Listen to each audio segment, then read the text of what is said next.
We almost have the full picture for the season for Nkuti Gatwa's Doctor Who, and it's dismal. Every episode kept getting worse and worse in all the ratings, except for, of course, the finale had a little bit of a jump, but not much. And it is 8 out of the 10 most, least watched. Scratch that most.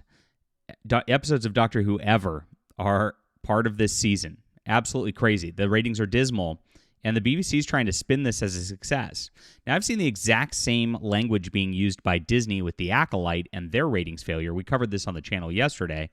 And so it's interesting to see the parallels between their marketing departments and how they're trying to spin this stuff. But everybody knows these shows are failing. Everybody knows the fans don't like it. In fact, they give interviews saying they're going to upset fans. Like, they know it in advance. Russell T. Davies did a whole press tour on that. But for some reason, they're calling it a success. And we're going to get into the news in just a moment. My name is John Delarose, guys. I would love for you to subscribe to the channel and join us here in our community where we talk about great science fiction. I also write some wonderful science fiction, which is a trilogy right now, The Arroz War. And this is available on ebook, print, and audio. You can get all 3 books. It has a great payoff through all three books. You'll really love it. I'll put this in the description below. Thank you guys so much for supporting wonderful science fiction. You guys are some of the best out there. June was our biggest month ever without a new release, and that's all because of you, Doctor Who fans. You're amazing. All right. Thanks so much again for the support. So I wrote this article on my Substack Fandom Pulse this morning talking about the ratings of Doctor Who. And as you can see, the Doctor Who ratings, it started out with some pretty poor ratings. This is a very bad premiere. Now, if you look at the overnight, they went out right away and said, oh, these don't tell the full picture of the story. The real numbers are on iPlayer, and so many people are watching it. And it turned out that really so many people were not watching it. If you look at the +7, which is the TV 4 screen, it looks like 4 million was their peak. They got it back with episode 4, and the blip in episode 4 was not actually because of Doctor Who. It was because they put it on right after the Euros qualifiers football match, and so people just had the TV on already, is what happened on that one. But as you can see, the trend line keeps going down, down, down. Episode 5 was the lowest ever. That was the biggest drop out of all of this. And even the 2-part season finale. Look, if you look at episode 7 versus episode 6, people were tuning out for the season finale. Oh my gosh, absolutely crazy. Now I expect the final episode 8 finale to be a little bit of a tick up, but they should be scared. These are terrible ratings. These are, again, 8 out of the 10 worst episodes we've ever seen. And so that's where they're at right now. And so they know they have to come up with an excuse on this level. And so Russell T. Davies is spearheading a campaign to gaslight everybody about how good Doctor Who's doing. And their main contention is, we have the highest percentage of a younger demographic ever. Now, they don't actually give the numbers overall for the younger demographic. They don't actually tell you how many there are. So they're saying, yeah, the percentages are up, but we don't actually know that the numbers are up any from Jodie Whittaker or Peter Capaldi. We just know that they say that the percentages are up. Now, a higher percentage of a lower overall number could still mean that there's a lower overall number. This is kind of weird spin, and this is how you know exactly that it's failing so much. But the media went on full cope over this the other day. And so the Times came out with a question of whether this would be renewed by Disney or not. And it's already renewed for Season 2. That's already happening. But Season 2's numbers are going to go worse. Ruby Sunday, Millie Gibson, is going to be leaving, and she's going to be in a couple of episodes. And I reported that early on. Even got attacked by Bad Wolf directly, claiming that was a lie before it even came out. And then it did come out, and I was proven vindicated. And they're going to replace her with an Indian actress. Now, without Millie Gibson, who is, she's the only tolerable aspect of the show. She seems like a sweet girl in the show, and she's nice to look at. I really think that Doctor Who sinks to whole new lows on that level, just because, like, there's some tune out there. That's going to happen for sure. But Russell T Davies has admitted that the show's been doing bad. He said it's not doing well in the traditional ratings, right? As if there's some other kind of ratings that matter. We're doing well in our hearts, right? Okay, Russell. Yeah, sure. Everybody knows it's not doing that great. So the Radio Times then came out with an article after this, and they're full shill propaganda.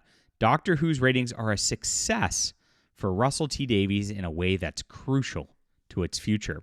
Well, being the lowest rated ever, let's take a look at the Radio Times article and see what they have to say. You can see immediately, by the way, Pride Month is over. Radio Times, you need to change your logo back. It's July 1st now. What are you doing? You got to all the corporations got to roll back their rainbows. That's it, right? Or is it going to be Pride all year round now? Oh no, that's what Russell T Davies wants, I guess. And so here it is. The show needs to focus on its younger audience. This is exactly what Star Wars: The Acolyte is doing too. Disney is going out with these exact same narratives about their ratings failure. The Acolyte is a 60% drop from Ahsoka. So far, it's an abject failure on every level. Terrible ratings, terrible reviews, just like the Doctor Who episodes get terrible reviews. And yet, they claim there's this like magical younger audience that's somehow saving them. And again, it's just a percentage of the audience. It's not like there's a ton of young people all in on this. But look at how they say this. Doctor Who has always felt like a hand-me-down. And so engaging the audience, a younger audience, is crucial to the future. The first question that comes up is, who is your doctor? And it often brings warmth to the other person's eyes. Each fan usually has one. Well, nobody's going to say Gatwa, I can tell you that, because nobody's watching this. And that's what they're actually saying. They're saying that this generation right now is going to say Gatwa is their doctor. I don't buy it at all. I mean, the character is an abomination of the Doctor and is not somebody likable. The guy just runs around and cries, and instead of helping out and saving situations, he's busy making out with dudes. It's very much a non-heroic bastardization of the Doctor, obviously. But if you look at what Russell T Davies says, even though the ratings are absolutely failing, this is their spin now. The under 16s and the 16 to 34 audience as well is massive. They're not their percentage of it is higher because everybody else tuned out.